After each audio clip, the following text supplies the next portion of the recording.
What's up, you guys? This is HJ here, and welcome back to my setup tour. And this is actually post birthday, so I got a lot of stuff to show you guys.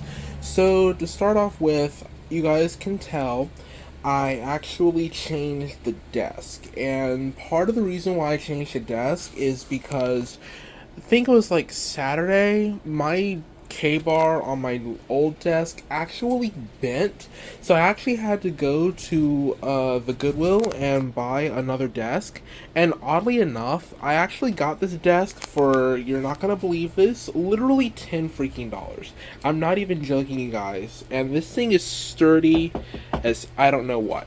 So in today's video, I know I said I was going to be doing a setup tour, so I'm going to go over some of the stuff that I actually use really quickly, starting with the peripherals. Now keep in mind, all these peripherals, not all of them are going to necessarily still be available, but I will try to find them and leave links to them in the description so you guys don't miss out. So we're going to start with the keyboard here. So this is actually the IBuyPower keyboard, and this is the default one that came with my PC.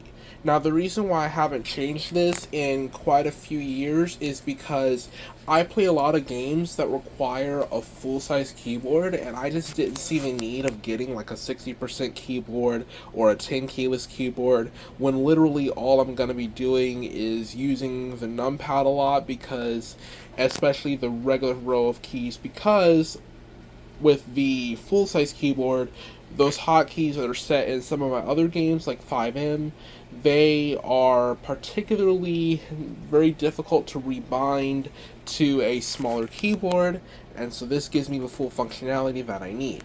Now, maybe one day, if I can ever figure out the mappings, I might get a 75% keyboard with macro keys, but at the moment, I do not have one of those, so that's what I'm sticking with for now. Now, this is a generic mouse. If I'm not mistaken, this is actually, I want to say, it's either a Bitech mouse or something along those lines. I'll pop it up on the screen, but I got it from Five Below, and it costs $10, but it's really cool budget mouse because it has the ergonomic design to it. It's also got a button up here for double clicking, the regular mouse buttons, DPI adjustable levels, and it's also got the function row of double buttons here for navigating through web pages and whatnot. It's a really good gaming mouse. It's not going to be like super top of the line, like $120 mouse, because obviously it's $10, and so it's not going to have like 12 different buttons and all this esports crazy stuff, but it is going to be decent enough for what I do, especially because down here I actually have an Xbox controller. This is the Red, I think it's the Pulse Red, I believe that's what it's called, and it has a rechargeable battery pack, which I got a few years back for my Xbox One controller. When I had that, I sold the Xbox One to a friend, and when I got my Series S, I picked up this red controller because the white controller had developed a lot of stick drift, and so I needed something that was wireless that I could use along with it as well. So now let's get to some of the content creation stuff that I use. Now, this is the Vivitar Creator Series Mixer. You guys can pick this up at Walmart. This one costs $30 at Walmart. If you go to Vivitar's website, sometimes it can actually go up to like double that. Why that is, I have no idea. I got this one in person at our Walmart, but if you order it online, you can get it shipped to your house. I'll leave a link to that in the description as well. And then over here, I have the Rode NT USB Mini, which I got on sale for $50, so it was half off. I was tempted to get the pod mic. I might get a dynamic mic in the future, but for right now, that's what I'm sticking with for the time being. And this arm stand, it actually was a part of a Amazon bundle, which came with I want to say it came with a toner microphone, and then I switched over to a Neewer NW800 and just kept the arm stand with the microphone. So this arm stand, it is repositionable, and yes, it is a little bit damaged. I'm gonna get a new one day too. Honestly, I cannot recommend this one because of one reason and one reason alone, and that is the fact that while this thing is adjustable, sometimes because of the form factor of it, the dual bars and everything, it gets in the way when you're looking at your screen. And so I'll leave a link to the North content creation mic arm stand. I'll leave a link to that one in the description, only because this one is going to get in your way. I know it's going to get in a lot of people's way, because it gets in my way. And if it gets in my way, and I have a pretty flat desk, it's going to get in everybody else's way. These are Skull Candy headphones.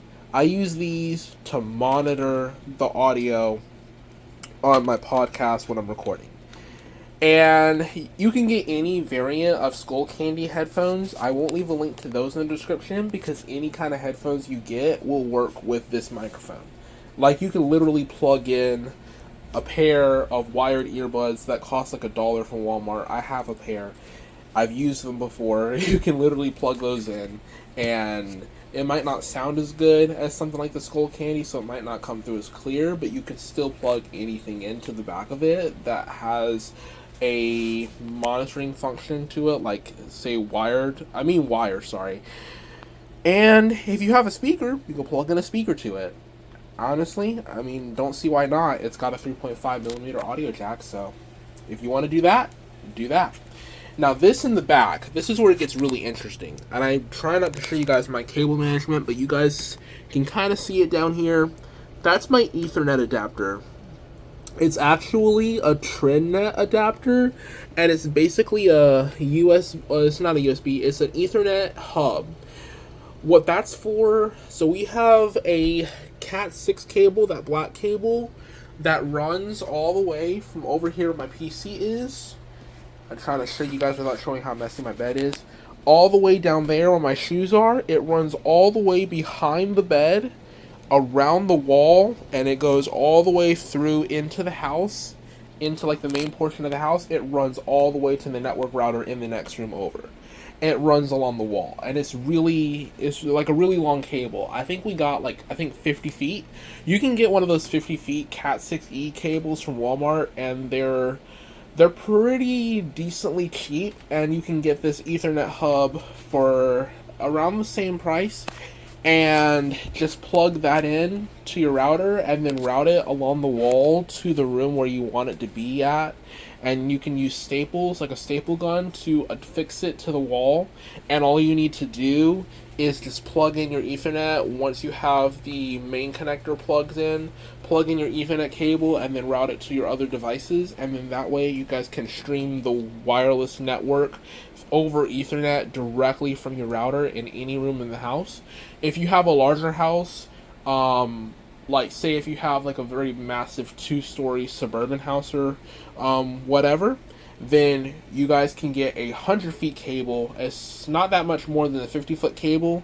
You guys can do the same thing, just run it around the wall, and it'll go all the way through the house to get to that hub, and you can just plug it in just like I did. It's really easy to do, and all you need is the cable, the hub, and a staple gun. Now I'm going to talk about this light. So this light I got off of Amazon. This one, I'm going to leave a link in the description to this one, and this one cost, I believe, a little less than $40, because I got it for on sale with the coupon from Amazon. So this thing is really bright. And I'm not just talking about that light over there, which I'm going to get to in a second. No, I'm talking about like this thing on its own. It's very bright. And it does have multiple modes, so you can change it to be blended, and you can change it to daylight white mode. I like to leave it on orange mode when I have my morning setup going on, particularly because that's orange light. It's on sunset mode, and that one matches it perfectly, so the contrast is a little bit better in here. But I can change that to between the 3 different modes whenever I feel like it, and it is perfect. And the cool thing about it is, if I want to, I can swivel this any direction I want to. The monitor's blocking it right now, but I could definitely, if I wanted to, position it going straight up and over. Actually, I'm going to show you guys right now. I'll do this right now. Hold on. I can actually do this with it, and I can actually rotate it down. I can secure it that. Sorry. And now you guys can see it's going directly straight up, so it's no longer tilted behind the monitor. I actually think this looks better, kinda. I think this looks a lot more, it's not even lined up, a lot better. Because cool thing is, because you have that functionality, if you are in an area like with the shelf up here that I have, and you have your light directly behind your monitor, you don't necessarily want your monitor to be straight up all the time because you might not have the room for it. That just gives you a little bit more space to work with. But I like it like this. I'm gonna keep it like that because it shines all the way out here, so that's a good plus. Now I'm going to talk about the next, you might call it a peripheral. It's not really a peripheral. It's considered a peripheral because it's not my main device, but it's this Xbox down here. This is the Series S. It's the 512 GB model. I don't have the 1 TB all white model just yet. That is a little bit out of my price range right now.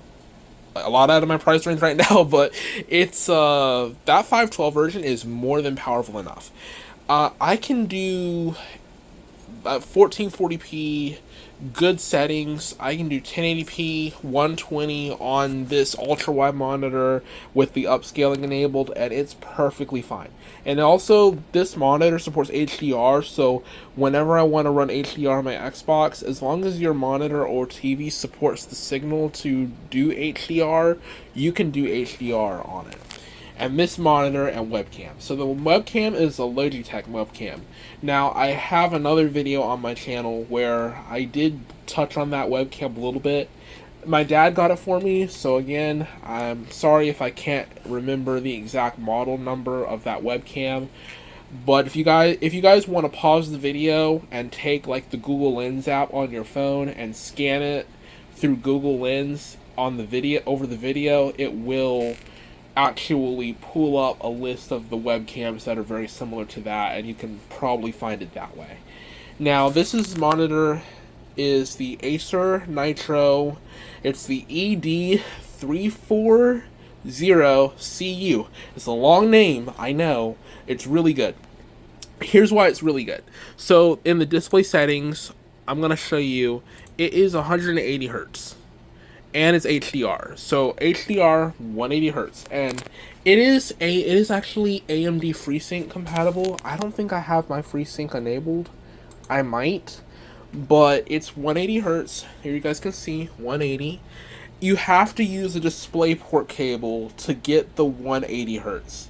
If you use an HDMI cable, because I learned this the hard way, you use an HDMI cable, it will lock you at 100 hertz max. That's with any monitor. Any monitor, if you want to go above 100, you must use a DisplayPort cable that supports the refresh rate. It has to be 1.4 or higher in order to get above 100 hertz. Otherwise, it will not function at over 100 hertz.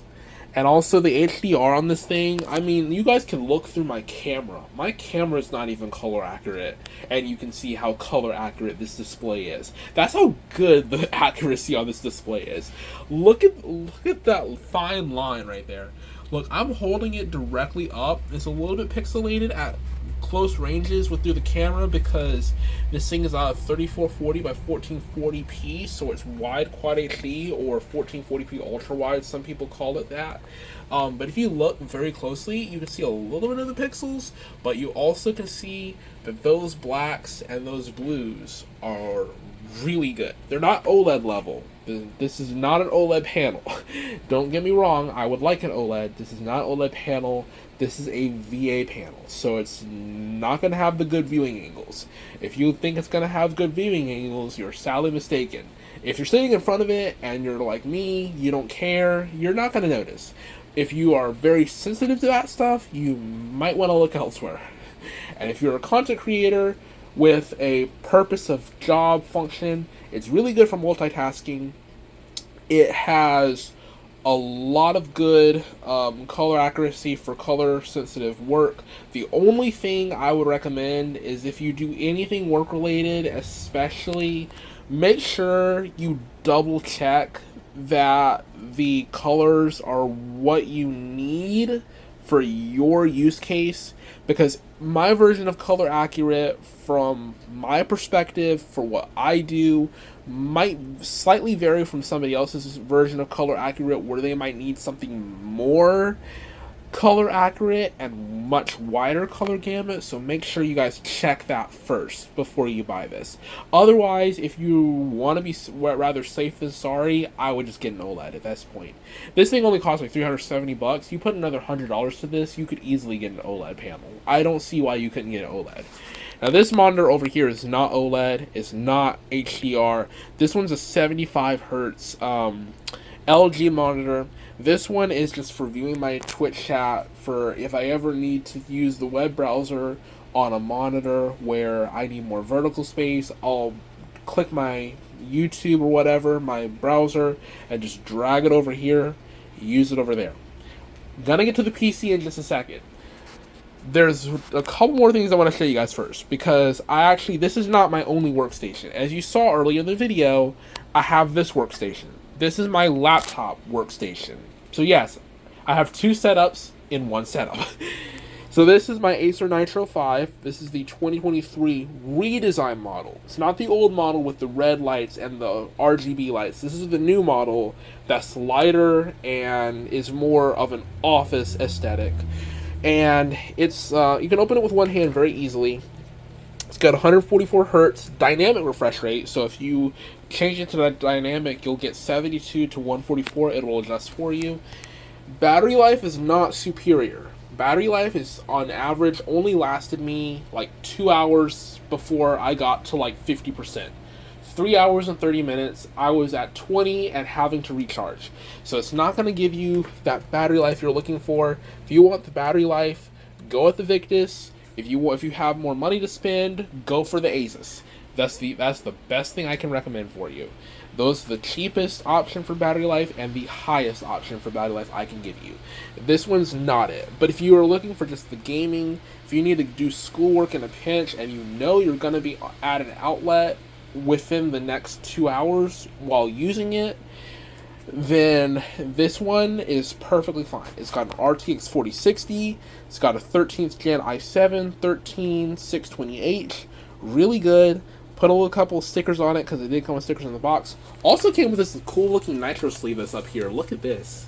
This is cool. It actually came with that. So I'm happy with that. It's a 135 watt power brick, and this Logitech mouse is not included. This is just mine. I just threw it up there because I needed something for if I did some Minecraft on the go and I was doing schoolwork and I needed to use something other than a trackpad. And now, this is the Xbox wireless headset. Now, this thing sounds crazy good, but hear me out. But you have to tune it in the Xbox Accessories app. If you do not tune it in the Xbox Accessories app for the bass and the treble that you like, it will not sound good to you. I tuned this thing, I put bass boost on 12, and I changed the equalizer preset to movie, and the bass sounds phenomenal. If you want to change it to your liking, you have to download the app on your PC or on your laptop. And of course it has to be a Windows device. I don't think it works on Mac. And you have to connect the USB cable to the back of the headphones and plug the USB cable into the PC. You'll be able to change it, all the settings for the Xbox wireless headset and the Elite controller, which I'll get to next, and you can tune the bass how you like it. It's perfectly good. It's really good sounding on its own, but it sounds even better with it tuned. Now this is the wireless controller, the other one, the pro grade controller. I don't have the paddles. I got the core. Why did I get the core? Because simply I just didn't want to spend an extra $30 to get the paddles. I know. I'm cheap. You probably saw the caption on your screen pop up, says I'm broke. Yeah, no. So this thing was a little bit of a $100 setback. But it's good. It's really good. I use this for my Xbox. That's for my PC. This is for my Xbox. Why do I use this for my Xbox when I could just use a regular wireless controller? Because part of the reason I don't like swapping controllers back and forth. I've had issues doing that in the past, especially when I switch from that one to that one to that one. I just don't feel like doing that. Sometimes I'll sit it up here. If I want to plug it in, I can plug it in. It's not out of the ordinary. Actually, it charges by plugging it in, so that's what I think I'm going to do in just a second. I'm going to plug it in to my Xbox to let it charge while I'm playing it. The battery is not removable. Battery is integrated, so if you do use this controller, no, you will have to plug it into the console to play it every so often, maybe every couple days, just to make sure that the battery stays charged long enough for you to use it for a long period of time. And this battery does last a long time. I have used it off and on for the past several days, and no, almost a week, and I have not had to recharge it. I mean, yes, I've only used it for like an hour or 2 hours at a time, but for a controller with that long of a battery life, I don't see why you couldn't get by a week without having to charge it. I've done it, so if you want to try going in a week without charging it, it's possible. Just make sure you have a charger handy, because at some point that battery's going to die and I'm going to need to charge it. That's why I'm going to do it after this video. So, I think I've gone over everything except this guy right here. This is what you guys came to see, people. This is the main PC. This is boasting a Ryzen 7 5800 XT, 16 gigs of RAM. I do have the Corsair Vengeance, so it's got the RGB on it. It does have an XMP profile enabled, so I do have it clocked up from 2666 to 3200 on the XMP profile, so it's going to run a little bit higher than what it was base clocked at. I have an RX 6600, so yes, it is powerful enough to run this ultra-wide monitor. There's a common misconception with, let me dispel this conspiracy theory, because this is a common misconception that a lot of people make when they're running PCs on ultra-wide. People say you need a 4070 or a 4080 or a 4090 if you're running an ultra-wide. And let me dispel this. It's true partially, and I'm going to tell you guys why. So hear me out before you guys turn away for me saying this. But a lot of people get it wrong because they think you need the top 3 tier cards in each generation in order to run ultra-wide. You don't. So the only reason you would ever need a 4070, a 4080, or a 4090 to run an ultra-wide is if your ultra-wide is more than Quad HD. So if your ultra-wide is a 45-inch or a 49-inch ultra-wide or anything wider, your resolution is going to be double the 3440 by 1440. At that point, you would need a 4070, 4080, or 4090. Anything lower than that, you can get away with anything lower than that as long as your monitor resolution is, your size is less than 34 inches and your resolution is 3440 by 1440p or 1080p ultra wide 2560 by 1080 or less. If it's anything 3440 or less, it will run on an entry level or a mid-range graphics card. Just make sure you have the right CPU to balance it out. It will run at over 60, sometimes even pushing 100 on a lower end card. It will run. It will be perfectly fine. You might have to turn your streaming settings down some, but it will still be playable, more than playable. It will still run. That is a common misconception that some people are led to believe that they need a 4090 to run everything on ultra wide. That is totally not true. You don't need that much. You only need what's going to be compatible with your resolution. And so if you get a 4070 or 4080, because you have a 3440 by 1440p, you are wasting your money because you don't actually need that much horsepower to run it at a playable frame rate. It's not necessary. So I just wanted to dispel that because that is something that everybody says It's only partially true. So I just wanted to make sure, I'm going to clear the record up on that. But regardless of how your monitor setup is, this combo right here is going to perform perfectly fine on my setup. I have played Minecraft, I've played Destiny 2, I've played 5M on high, very high mix, sometimes medium. I've actually played Fortnite on DirectX 12 and actually hit 45 FPS. Now, while that's not like 60 plus, it's still playable. And keep in mind, I actually maxed it out. I pretty much maxed it out. So I turned those settings down. I was getting over 120. So if you're comfortable playing at 60 or less on some games, or if you're comfortable playing at less than 120 in competitive games, I mean, this is perfect. You don't really like my tip for you buying a PC. If you're don't listen to other people. If you're comfortable running it at 30 to 60 and you don't care about 120, don't overspend to get more than 120 if you're going to be comfortable playing at between 60 to 120. That's just not necessary. Just buy according to what you're comfortable getting in your games. You don't have to spend maximum money. That's all I'm going to say on that, though. So thank you guys for joining me in today's episode. I really appreciate it. If you guys did like this video, please like, share, subscribe this video. No, it's a long video. I just had to clear up the record about that PC shenanigans that was spreading around. But I am going to be back on my podcast very soon. I have not had a chance to write anything. My birthday was yesterday, so I was doing stuff for that all day long yesterday.